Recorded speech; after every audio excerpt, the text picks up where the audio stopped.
بسم اللہ الرحمن الرحیم۔ السلام علیکہ یا صاحب العصر والزمان۔ شہادت امام علی علیہ السلام کے سلسلے میں قسط نمبر 7۔ حضرت علی علیہ السلام نے شب جمعہ 21 رمضان المبارک 40 ہجری قمری 63 سال کی عمر میں شربت شہادت نوش فرمایا۔ آپ علیہ السلام کی شہادت سے کوفہ غرق ماتم ہوا۔ کوچہ و بازار سے رونے کی آوازیں بلند ہوئیں۔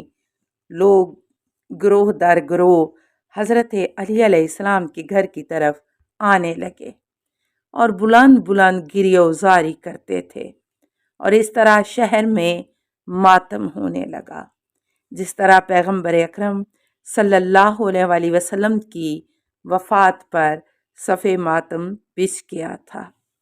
جب رات کی تاریکی چھا گئی تو آسمان کے افق پر تبدیلی آنے لگی، زمین میں لرزہ طاری ہوا اور صبح تک فرشتوں کی تسبیح کا زمزمہ سنائی دیتا تھا، یہاں تک کہ طلوع فجر ہوئی۔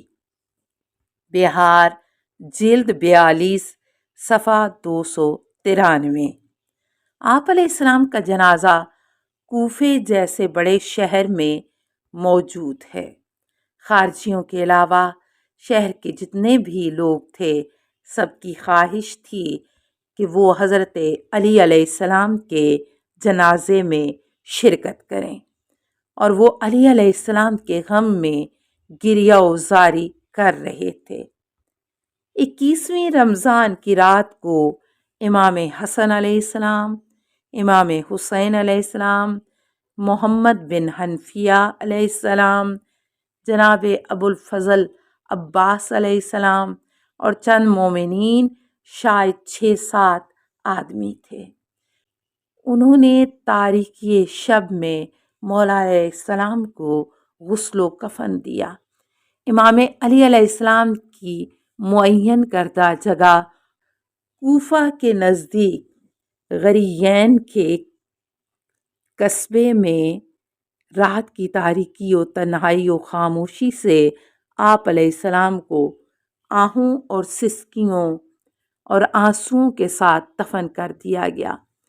اس جگہ پر کچھ انبیاء کرام بھی مدفون تھے، جسے آج کل نجف اشرف کہا جاتا ہے۔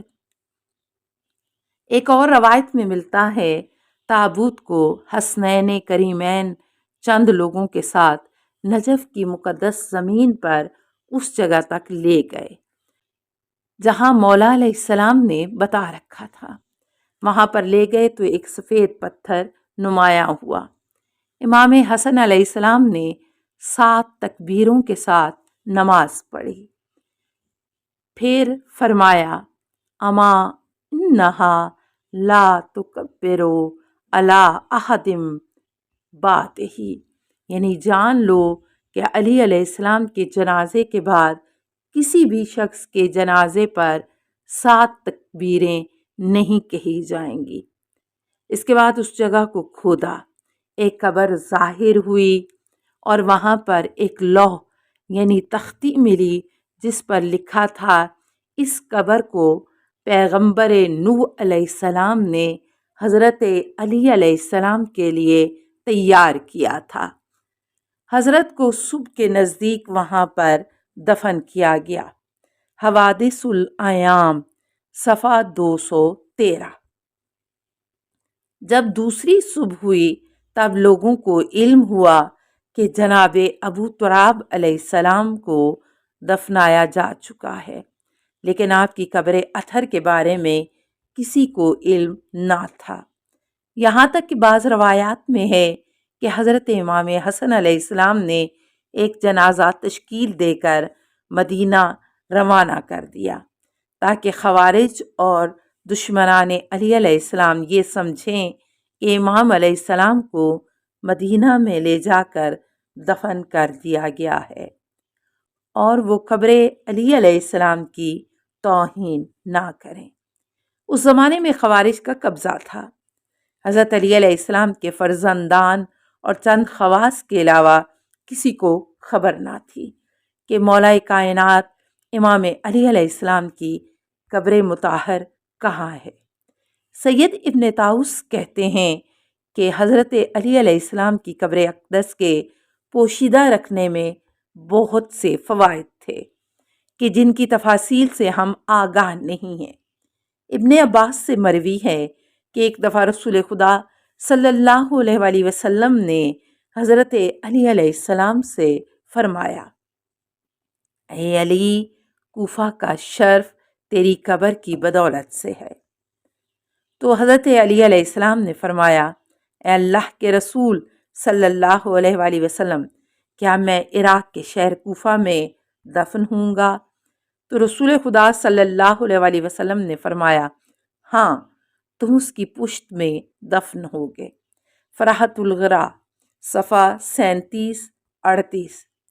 حجاج بن یوسف جب بنو امیہ کی طرف سے گورنر بنا تو اس نے حضرت علی علیہ السلام کے لاشا کی بے حرمتی کرنے کے لیے کوفہ، نجف اور اس کے گرد و نواح میں موجود 3000 قبروں کو کھدوایا، لیکن اسے حضرت علی علیہ السلام کی میت نہ ملی۔ کتاب منتخب التواریخ۔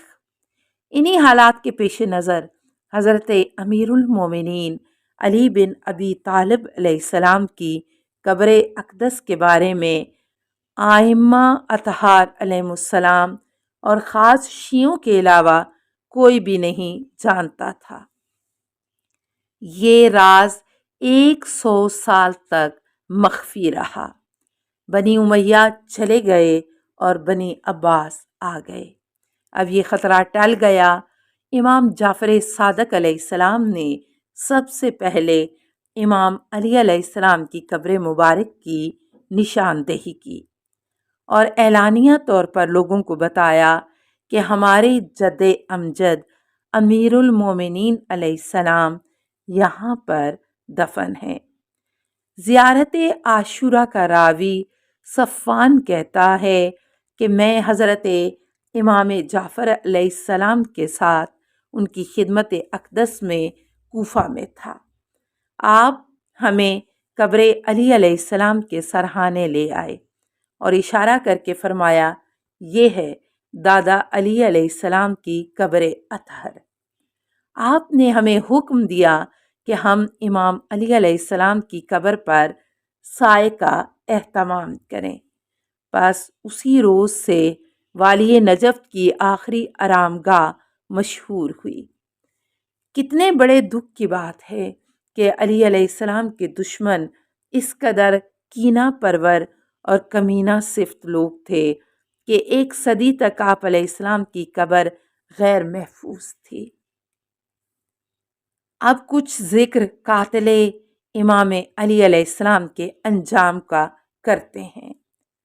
محمد بن حنفیہ کہتے ہیں کہ جب امام حسن علیہ السلام کفن و دفن امام علی علیہ السلام سے فارغ ہوئے، آپ علیہ السلام چاہتے تھے 3 دن بعد ابن ملجم کو سزا دیں، مگر امام علی علیہ السلام کی اولاد کے اصرار پر 21 رمضان کی صبح کو امام حسن علیہ السلام کے حکم سے ابن ملجم کو جیل سے لایا گیا اور امام علی علیہ السلام کی وصیت اور احکام اسلامی پر عمل کرتے ہوئے اس کی گردن پر امام حسن علیہ السلام نے ایک ضربت لگائی اور گردن کاٹ دی۔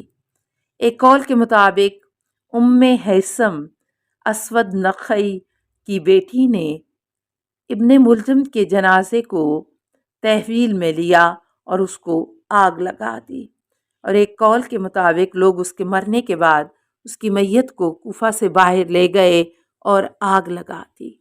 بحار الانوار جلد 42 صفحہ 297۔ شرح نہج البلاغہ ابن ابی حدید جلد 6 صفحہ 125۔ الارشاد صفحہ 18۔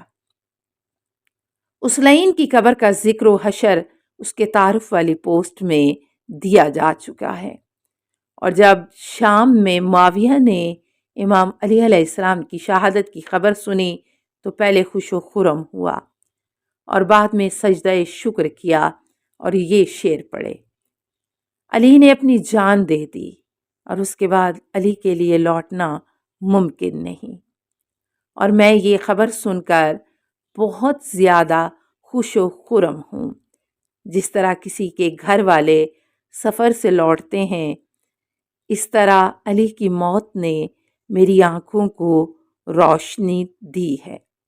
سامعین کرام، اگلی قسط میں انشاءاللہ نجف اشرف کی فضیلت اور تاریخی اہمیت پیش ہوگی۔